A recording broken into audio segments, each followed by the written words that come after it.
మీ ఇంట్లో solar system install చేసుకునే ముందు ఈ 5 పాయింట్స్ చెక్ చేసుకోకపోతే మీరు ఖచ్చితంగా మోసపోతారు. Point number 1, panels.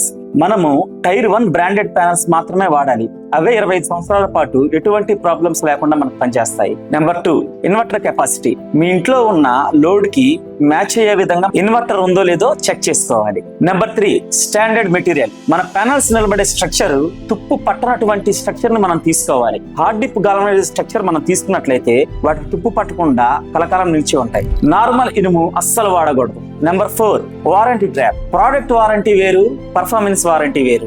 ఈ రెండింటి మధ్య తేడా మనం సోలార్ ఇన్స్టాలేషన్ చేసే ముందరే తెలుసుకోవాలి. Number 5, after sales service. System install చేశాక వాళ్ళ సర్వీస్ ఎలా ఉంటుందో కూడా చూసుకోవాలి. తక్కువ రేటుకి సర్వీస్ లేని సిస్టమ్ మనం పెట్టుకునే దానికన్నా గానీ ₹1 ఎక్కువ ఇచ్చి సర్వీస్ ఎక్కువ ఇచ్చే కంపెనీని మనం నమ్ముకోవడం మనకు ఉత్తమం. సోలార్ తీసుకోబోతున్న మీ ఫ్రెండ్స్ అండ్ ఫ్యామిలీకి ఈ వీడియో షేర్ చేయండి.